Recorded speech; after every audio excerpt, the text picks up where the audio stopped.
ये गलत है। दूसरी बात, टीवी में हम ये भी देखे हैं कि सुदामा जी भिखारी थे, वो भीख मांगने जाते थे। पर भागवत में आप पढ़ लीजिए, भागवत में एक एक अक्षर, एक एक शब्द पढ़ करके देख लीजिए, तुमको दो शब्द कहीं पर नहीं मिलेगा। बोले क्या? कि भगवान श्री कृष्ण को चोर कहा गया हो और सुदामा को भिखारी कहा गया हो।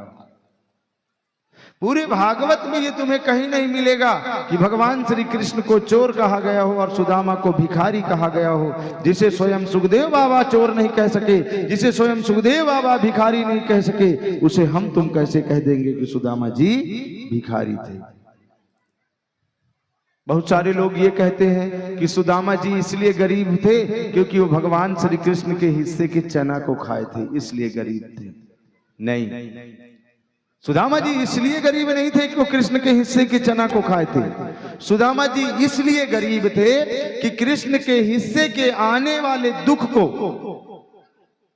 जो दुख सुदामा को मिल रहा था ना, वो दुख कृष्ण को भी मिल सकता था।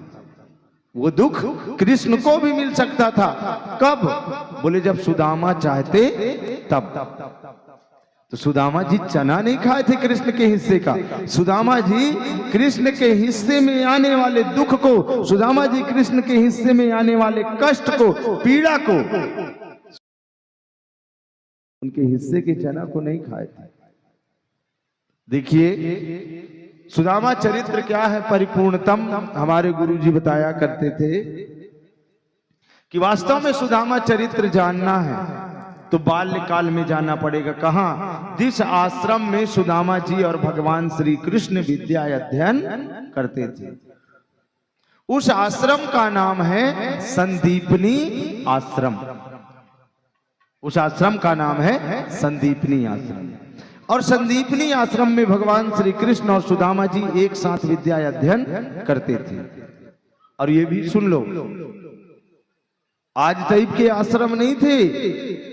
उस समय के आश्रमों में ना जी बड़ी गरीबी होती थी, बड़ी विपन्नता होता था, अन्न का एक दाना नहीं होता था, एक दाना, इतना कष्ट होता था आश्रमों में।